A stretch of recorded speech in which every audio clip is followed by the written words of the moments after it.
when I think about anger, it's an emotion for a long time. And I think it's very common for men to get stereotyped this way and also to stereotype themselves, that it's one of the only acceptable emotions for men to feel. And one of the only acceptable emotions for men to express.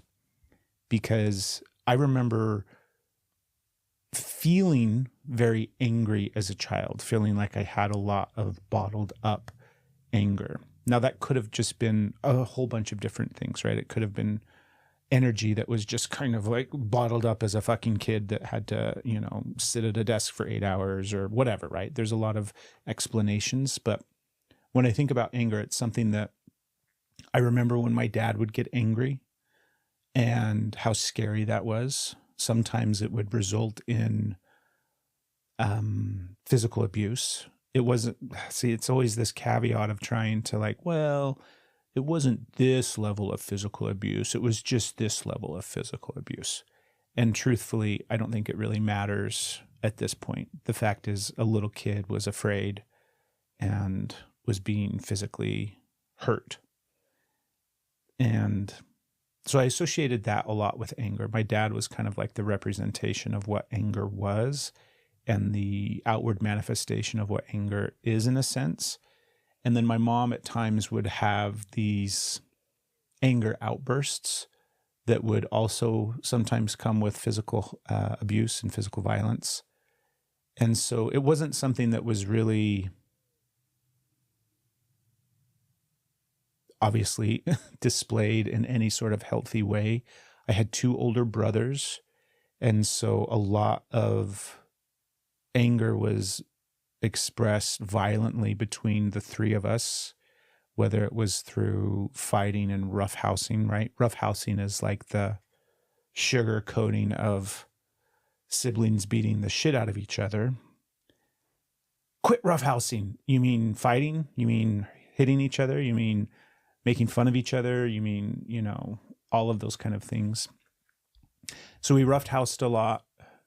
And we also would, and I say we because I wasn't alone in this, but one of the things that I saw a lot from my dad, I'm trying to think if I ever saw my mom, but, destruction of property, like punching doors. My parents had a dresser that had a hole in the top of it from where he at some point had punched a hole in the dresser. Whether that's exactly what happened, right? I don't know 100%, but that was my memory of it. And that was every time you saw that hole in the dresser, it was reminder of, my dad punched a hole in the top of the dresser at some point or hit the dresser in some way. So that's how I saw anger manifested. And I did the same thing.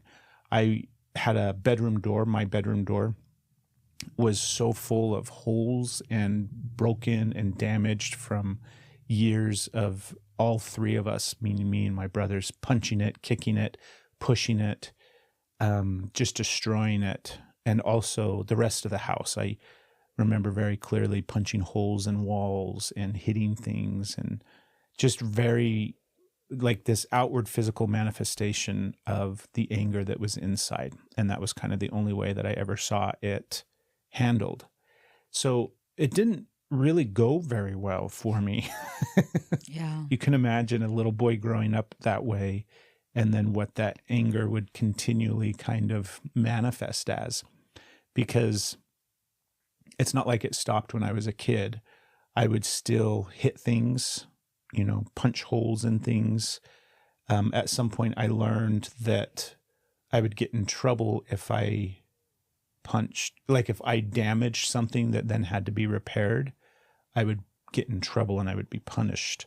So I just started internalizing all of that anger, and I started punching things that were too hard to damage. So the damage then became, I used to punch brick walls. I used to punch one of my favorite things to punch. And this sounds terrible, right? But when I was a teenager and I got a job at McDonald's, they have those big walk-in freezers.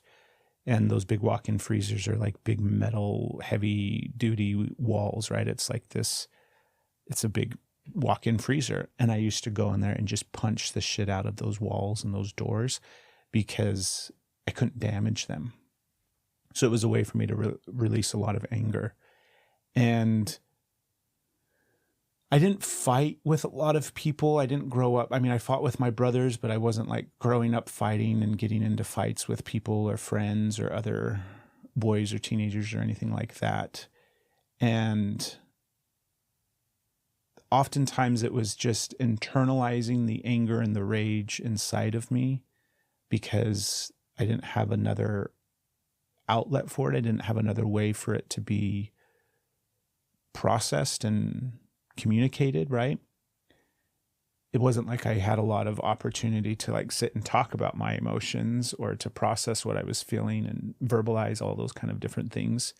So it was pretty bad for a long time. The self-harm stuff got pretty bad where I would burn myself at some point once I started playing around with lighters and candles and matches and, you know, all those kind of things. The smiley face burns that I'm sure a lot of kids in the 80s probably have, probably other kids too. It's not just the 80s, but that seemed like that was a thing that happened where, you know, kids were burning themselves with Bic lighters because it would form a little smiley face.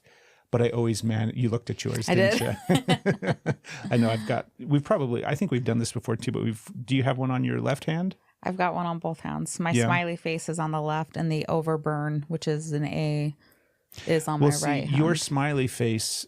My smiley face worked. Yeah, I could never get it to work. Well, I always burned it too hard. We'll take pictures for that one. That's what my right hand is. Yeah. Is the one. But that one had came out because it was like, it didn't hurt. Like it felt good. It didn't hurt. It didn't hurt. All of these things was a relief. And I remember like one of the friends being like, that doesn't hurt. And she's like testing it.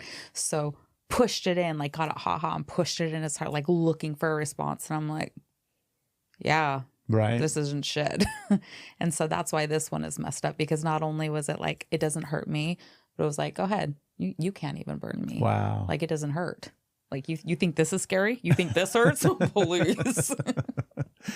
Yeah. You know, and it's sad because we're kind of joking about it and laughing about these things. And I mean, that's obviously how we had to process those things. And that's how we're kind of processing them now. But the truth of it is, I mean, I was a hurt little kid. Yeah. I was in a lot of pain because it wasn't just burning myself with lighters. I was stabbing thumbtacks into my knuckles. I used to slam staples in my arms. So like a thing that I would do I would do it to seek attention. I would do it to get attention. But it was also a way for me to, I think, release some of the, whether it's anger or sadness, whatever, right? Some of the unfelt emotions inside of me. But I would grab those old school staplers that we used to use back in school that were kind of heavy duty staplers, and you would open them up. And then I would slam that into my arm. So I would bury staples into my arm, like a row of staples and all this kind of stuff. And it's not, you know, we're not glorifying it by talking about it, I don't think. And I hope we don't come across that way. The truth of it is, it is really sad that is the level of self-harm that I went to because of how much pain that I was in. And a lot of that anger and violence towards myself eventually would start to manifest in, I think, more like different ways of hurting myself, different ways of self-harm that were, you know, all along the way, I'm doing super risk-taking behaviors. I'm super adrenaline. I'm jumping off of things. You know, when I got my driver's license, it was a nightmare on one perspective. For me, it was amazing and I loved it. But, you know, I can look back as a parent and be like, holy cow, what a nightmare to give that kid a car. All of those kind of different things. I mean, we're sitting here talking about anger. I don't know if all of this is totally related to anger. It feels like internal rage, the expression of internal rage that wasn't allowed to express. And you had to find a way to express it. You had to find a way to release it. And you only had examples of what you were shown. So you mimicked those. And then those turned into a punishment. So you couldn't mimic those because so you had to keep trying to find ways to release the rage, release the pain, release all of that. And you didn't have any healthy examples, so you had to figure it out as you went. So I think it's still about anger. I do too. And like, I think about all the things that I was angry about. Like the Yeah. thing that we started talking about in the beginning of the episode, where you basically had hurt feelings. Right. I hurt your feelings. Mhm. I had a lot of hurt feelings. I had a lot of things. I feel like I was incredibly emotional. And I don't mean that in like an over emotional way. I feel like all people are like this, not just boys, not just girls. I feel like humans are incredibly emotional creatures. And boys specifically, and me specifically, I didn't have any place where that felt safe to express emotion, right? To communicate emotion. Crying was not something that was acceptable. I remember crying as a kid, and it was always alone. Yeah. It was always in anger, rage-filled, teary moments by myself that usually came in conjunction with some form of physical violence towards myself, or, inanimate objects or things like that. We were meant to be. We were meant to be. We were meant to